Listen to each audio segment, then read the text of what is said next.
Hello दोस्तों, कैसे हैं आप सब लोग। उम्मीद करता हूं काफ़ी अच्छे होंगे। और दोस्तों, आप सभी को गणेश चतुर्थी की बहुत बहुत शुभकामनाएं। गणपति बप्पा मोरया। और गणेश चतुर्थी अगर देखा जाए, हर जगह ऐसे तो इंडिया में सेलिब्रेट होती है, बट ज़्यादातर जो सेलिब्रेट किया जाता है महाराष्ट्र के अंदर, स्पेशली मुंबई वगैरह के आसपास काफ़ी ज़्यादा सेलिब्रेशन होता है। अब तो इंडिया में हर जगह होने लगा है। तो आपके वहाँ किस तरह से सेलिब्रेशन वगैरह होता है, मुझे कमेंट करके ज़रूर बताइएगा। तो अब दोस्तों 9 सितंबर से लेकर 11 सितंबर के बीच में 3 आईपीओ एक साथ ओपन रहेंगे। उसके अलावा 10 सितंबर से लेकर 12 सितंबर के बीच में एक और आईपीओ होगा। तो मतलब आप यूं कह सकते हैं कि 4 आईपीओ एक साथ ओपन होंगे। तो लोगों के मन में कंफ्यूजन पैदा हो जाएगा कि किस आईपीओ में अप्लाई करें, किसको छोड़ें, सबसे ज़्यादा फायदा किसके अंदर मिल सकता है। क्योंकि लोगों के पास फंड लिमिटेड होता है, तो भाई ज़्यादा से ज़्यादा जिसमें फ़ायदा मिले, ज़्यादा से ज़्यादा अलॉटमेंट की जिसके अंदर चांसेस हो, तो उस आईपीओ में अप्लाई करें, तो वहाँ हमें फ़ायदा कमा सकें।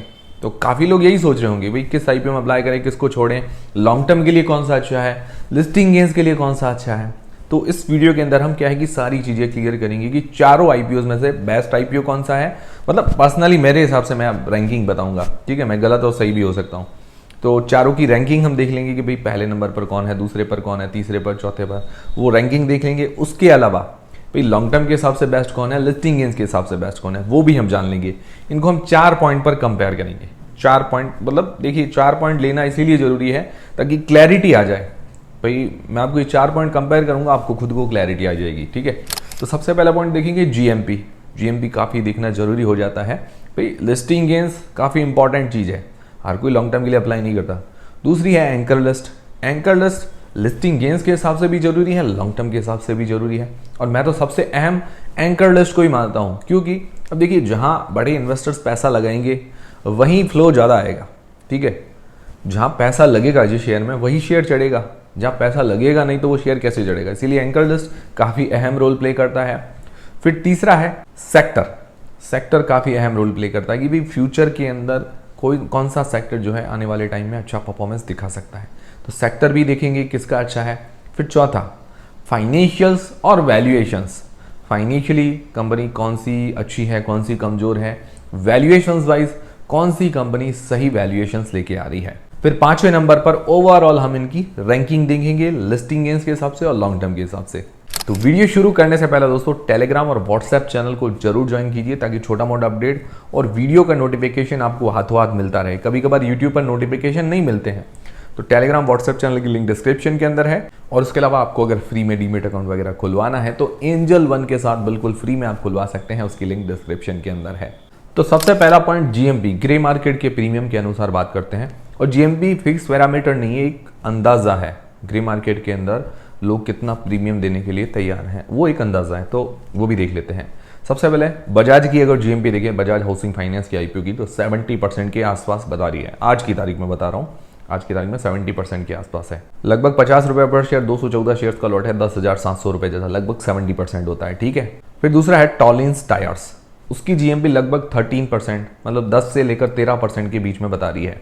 लगभग 30 रुपए पर शेयर, 66 शेयर्स का लॉट है, 1980 रुपए जैसा हमें एक लॉट पर अंदाजन फायदा देखने को मिल रहा है, लगभग जो होता है 13% के आसपास। फिर तीसरा है क्रॉस लिमिटेड। उसकी भी ग्रे मार्केट के अंदर कोई भी डिमांड ओपन नहीं हुई है, बट मैंने इस कंपनी को रीड किया, मतलब हल्का फुल्का रीड किया, उस हिसाब से मुझे लग रहा है कि इसकी डिमांड आने वाले टाइम में थोड़ी बहुत बन सकती है, जिस हिसाब से मुझे कंपनी देखने को लगी, ठीक है। अभी तो कोई भी डिमांड नहीं बता रही है ग्रे मार्केट के अंदर।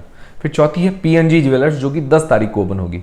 उसकी जीएमपी अच्छी बता रही है, उसकी जीएमपी 35%, 35% के आसपास, क्योंकि गोल्ड से रिलेटेड है। अभी गोल्ड ज्वेलरी से रिलेटेड जो भी स्टॉक्स हैं काफी अच्छा परफॉर्मेंस कर रहे हैं। 170 रुपए पर शेयर, 31 शेयर्स का लॉट है, 5,270 रुपए जैसा अंदाजन हमें फायदा देखने को मिल रहा है एक लॉट पर, जो कि लगभग होता है 35 मतलब 35% के आसपास। तो देखिए जीएमपी के अनुसार अगर देखें तो सबसे पहले नंबर पर बजाज हाउसिंग फाइनेंस, जो भी चर्चा के अंदर भी है। दूसरे नंबर पर पीएनजी ज्वेलर्स, जो कि वैसे 10 तारीख को ओपन होगा। तीसरे नंबर पर टॉलिंस टायर्स और चौथे नंबर पर क्रॉस। मुझे लगता है क्रॉस की जीएमपी थोड़ी और बढ़नी चाहिए, ठीक है। तो ये जीएमपी के अनुसार होगी रैंकिंग। फिर दूसरा है एंकर लिस्ट। एंकर लिस्ट किसकी अच्छी आई है। एंकर लिस्ट मतलब बड़े जो एंकर इन्वेस्टर, मतलब जो बड़े इन्वेस्टर्स होते हैं, फॉरेन इन्वेस्टर्स होते हैं या डोमेस्टिक इन्वेस्टर्स होते हैं, तो उसके अंदर जब ज़्यादा पैसा लगाता है किसी भी शेयर के अंदर, तो उसके अंदर फ्लो बढ़ता है, इनफ्लो आता है। तो पैसों का इनफ्लो आएगा तो शेयर ऑटोमेटिकली ग्रोथ तो करेगा ही। तो ये काफ़ी अहम होते हैं। तो बजाज हाउसिंग फाइनेंस का अगर देखें तो 1758 करोड़ रुपए एंकर इन्वेस्टर्स के द्वारा जुटाए गए हैं। बहुत ही बढ़िया, मतलब ह्यूज अमाउंट में पैसा जुटाया है। तब अभी अगर कंपेयर करें बाकी सारे आईपीओ से तो उनसे तो काफ़ी ज़्यादा है। तो अगर एंकर लिस्ट की बात करें तो यूँ पूछिए कि भाई कौन कौन से एंकर इन्वेस्टर्स नहीं शामिल है। हाँ, मतलब नहीं, कौन कौन से नहीं है, बाकी इतने सारे तो हैं, सब हो गए, कौन से नहीं है, बच कौन सा गया है वो पूछिए आप। तो एफआईआईज में अगर बात करें तो government of Singapore, monetary authority of Singapore, BlackRock, Abu Dhabi investment, Fidelity, Amundi, Goldman सैक्स, JP Morgan, Morgan Stanley, Nomura, HSBC, ये कुछ जो चुनिंदा मतलब फेमस नाम है वो मैं आपको बता रहा हूँ। उसके अलावा और भी है एफआईआईज। तो मतलब एफआईआईज के अंदर आप कहें तो 5 आउट ऑफ 5 आप इसको दे सकते हैं। फिर बात करें इंडियन म्यूचुअल फंड्स की, जो बहुत ज़्यादा अहम रोल प्ले करते हैं, उसके अंदर एसबीआई मतलब इंडिया की नंबर 1 एएमसी कंपनी, फिर HDFC second number AMC company, फिर आईसीआईसीआई तीसरे नंबर की कंपनी, फिर एक्सिस, फिर Aditya Birla Sun Life AMC, Nippon, Kotak, UTI, Bandhan, Tata, मतलब लगभग आप टॉप 10 जितनी भी एएमसी कंपनी मतलब ये जो म्यूचुअल फंड वाली कंपनीज है सारी शामिल है।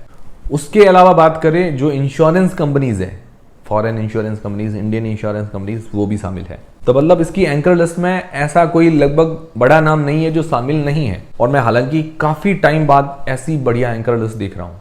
एफआईआईज के अंदर भी, म्यूचुअल फंड के अंदर तो सारे नाम शामिल है। मतलब ऐसी एंकर लिस्ट बहुत ही रेयर देखने को मिलती है। तो मैं इस एंकर लिस्ट को 10 आउट ऑफ 10 देना चाहूंगा पर्सनली मेरे हिसाब से। अब नंबर काटे तो काटे कहाँ। फिर है टॉलिंस टायर्स। टॉलिंस टायर्स की जो एंकर लिस्ट है वो 69 करोड़ रुपीज, 69 करोड़ रुपए एंकर इन्वेस्टर्स के द्वारा जुटाए गए हैं। तो इसकी एंकर लिस्ट बहुत ही छोटी है क्योंकि छोटा इशू साइज है और छोटी कंपनी है। एफआईआईज में बात करें तो बोफा सिक्योरिटीज यूरोप, ये कंपनी शामिल है, ठीक है। बाकी अगर एंकर्स की बात करें तो कोई म्यूचुअल फंड नहीं है और कोई बाकी एफआईआईज के नाम शामिल नहीं है। बाकी जो बात करें इंडियन एंकर इन्वेस्टर्स हैं वो ज़्यादा आप चर्चित नहीं कह सकते, ठीक है एंकर इन्वेस्टर्स। तो मैं इसकी एंकर लिस्ट को 3 आउट ऑफ 10 रेटिंग देना चाहूंगा। मतलब 3 रेटिंग आप दे सकते हैं। पर्सनली मेरे हिसाब से बता रहा हूँ, मैं सही गलत हो सकता हूँ, ठीक है, वो मेरे हिसाब से मैं आपको बता रहा हूँ। फिर दोस्तों क्रॉस लिमिटेड का आईपीओ, उसकी एंकर लिस्ट काफी अच्छी आई है। करीबन 150 करोड़ रुपए, 150 करोड़ रुपीज जुटाए गए हैं। अगर म्यूचुअल फंड्स की बात करें तो ICICI, axis, Kotak, Motilal Oswal, Tata, Invesco, LIC, मतलब काफी बढ़िया एंकर लिस्ट है अगर म्यूचुअल फंड के अंदर अगर बात करें। और अगर बात करें एफआईआईज की तो ऑप्टिमिक्स, नेटिक्सिस और मैथ्यूज एशिया, तो ये कुछ बड़े नाम हैं। तो मतलब इसकी एंकर लिस्ट मुझे पर्सनली काफ़ी अच्छी लगी और कुछ बड़े नाम भी है। तो मैं इसकी एंकर लिस्ट को पर्सनली 6.5 रेटिंग देना चाहूँगा 10 में से। 6.5 रेटिंग बढ़िया, मतलब मेरे हिसाब से ऐसा लग रहा है। फिर पीएनजी ज्वेलर्स, इसकी एंकर लिस्ट आना बाकी है और इसकी भी अच्छी आ सकती है। तो एंकर लिस्ट के मामले में कहें तो Bajaj housing finance best anchor list, second number पर क्रॉस लिमिटेड, थर्ड नंबर पर टॉलिंस टायर्स और फोर्थ नंबर पर, क्योंकि पीएनजी के भी आई नहीं, तो पीएनजी ज्वेलर्स। फिर तीसरी चीज सेक्टर के मामले में कौन सी कंपनी अच्छी है। तो बजाज हाउसिंग फाइनेंस का अगर सेक्टर देखें तो हाउसिंग फाइनेंस का ये फाइनेंस सेक्टर है। ये सेक्टर क्या है कि सदाबहार डिमांडिंग सेक्टर है बट हाईली कम्पिटिटिव सेक्टर भी है। बट बजाज की रेपुटेशन काफ़ी अच्छी है, इस हिसाब से ये सेक्टर बढ़िया नज़र आ रहा है। फिर टॉलिंस टायर्स का अगर सेक्टर देखें तो टायर मैन्युफैक्चर करती है। टायर से इसका रेवेन्यू करीबन 25% के आसपास आता है। बाकी रबर सेल करती है, रबर जो होता है वो सेल करती है, वहाँ से 76% का रेवेन्यू आता है। ये भी ठीक है सेक्टर, मतलब कुछ डिफरेंट यूनिक लगा, बट इसके जैसी और भी कंपनियां लिस्टेड है। फिर क्रॉस लिमिटेड, ये क्या है, ऑटोमोबाइल सेक्टर से रिलेटेड है। ट्रक और ट्रैक्टर और ट्रेलर, इनके एक्सेल्स और शाफ्ट वगैरह होती है और भी काफ़ी सारी चीज़ें ये मैन्युफैक्चर करती है। तो ये भी सेक्टर मुझे अच्छा लगा, यूनिक लगा। इस सेक्टर के अंदर भी कंपटीशन है पर मुझे ये सेक्टर थोड़ा सा ज़्यादा अच्छा लगा क्योंकि छोटे छोटे ऐसे पार्ट्स बनाती है, हर किसी के लिए इस सेक्टर में घुस पाना पॉसिबल नहीं है। और फिर पीएनजी ज्वेलर्स, ज्वेलरी का काम है, गोल्ड का काम है, ये चीज़ तो क्लियर है। तो सेक्टर के मामले में अगर कहें तो पर्सनली जो मुझे लग रहा है क्रॉस लिमिटेड बढ़िया सेक्टर है। हालांकि देखिए डिमांड रहे ना रहे वो अलग चीज़ है, मैंने आपको बताया जहाँ देखिए बड़े इन्वेस्टर्स पैसा लगाएंगे वहाँ ही ज़्यादा डिमांड रहेगी। बट पर्सनली जो सेक्टर के हिसाब से मुझे क्रॉस बढ़िया लगा, इस कारण इसकी एंकर लिस्ट भी देखिए बढ़िया आई है। फिर मैं लेना चाहूँगा सेक्टर के मामले में बजाज हाउसिंग फाइनेंस को। हालांकि बजाज हाउसिंग फाइनेंस वाला कॉमन सेक्टर ही है बट बजाज की रेपुटेशन काफ़ी अच्छी है मार्केट के अंदर। तो सेकंड नंबर पर बजाज, थर्ड नंबर पर मैं लेना चाहूँगा पीएनजी ज्वेलर्स, क्योंकि ज्वेलरी गोल्ड के शेयर्स को आप देख लीजिए उनकी अच्छी डिमांड बनी हुई है। फिर चौथे नंबर पर लेना चाहूँगा टॉलिंस टायर्स। हालांकि खराब किसी का भी नहीं है सेक्टर, बट रैंकिंग के हिसाब से पर्सनली हम देख रहे हैं। फिर दोस्तों चौथी चीज फाइनेंशियल्स और वैल्यूएशंस। तो फाइनेंशियल्स देखें चारों कंपनीज के, तो किसी के भी खराब ऐसे नज़र नहीं आ रही कि भाई इसके अंदर कोई विशेष ज़्यादा कोई कमी है कि फाइनेंशियली ऐसी वीक है, ऐसा किसी में भी नहीं है। फाइनेंशियल सबके अच्छे नज़र आ रहे हैं। और हाँ, बड़ी कंपनीज में बात करें जिनका रेवेन्यू वगैरह ज़्यादा है, तो उनमें बजाज हाउसिंग फाइनेंस थोड़ी बड़ी कंपनी है, और फिर PNG ज्वेलर्स थोड़ी बड़ी कंपनी है, और बाकी जो टॉलिंस टायर्स और क्रॉस लिमिटेड थोड़ी सी छोटी कंपनी है। तो फाइनेंशियली चारों को मैं लगभग बराबर लेना चाहूँगा।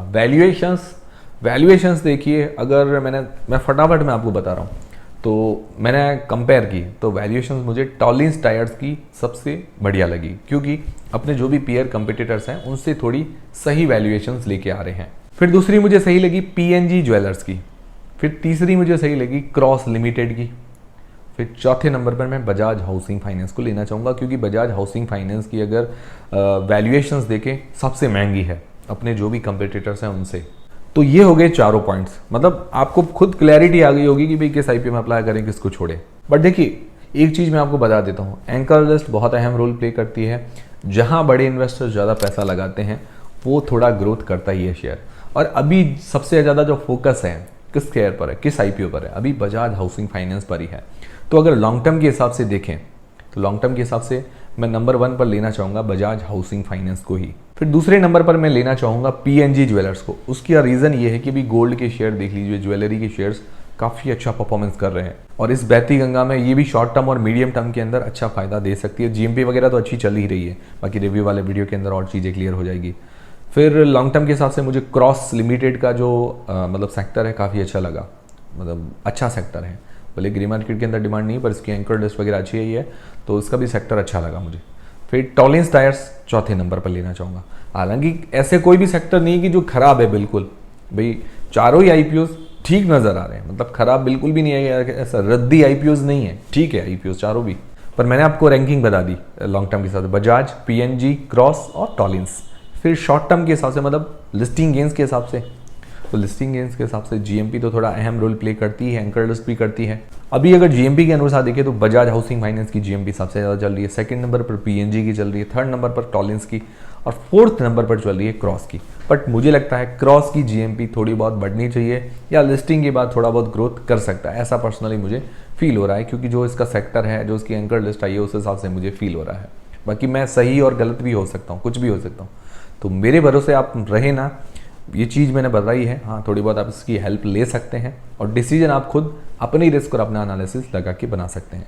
पर्सनली मैं बजाज हाउसिंग फाइनेंस के IPO के अंदर तो इंटरेस्ट हूँ ही, और मुझे क्रॉस IPO के अंदर भी थोड़ा इंटरेस्ट आ रहा है, और PNG ज्वेलर्स ये भी अच्छा नज़र आ रहा है।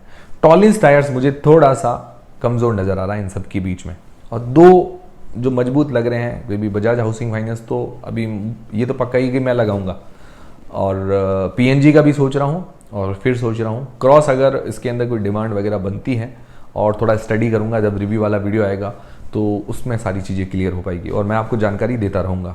और आपको इन IPOs में से कौन सा IPO बेस्ट नज़र आ रहा है लॉन्ग टर्म के हिसाब से और लिस्टिंग गेंस के हिसाब से, ये चारों पॉइंट हमने देख लिए।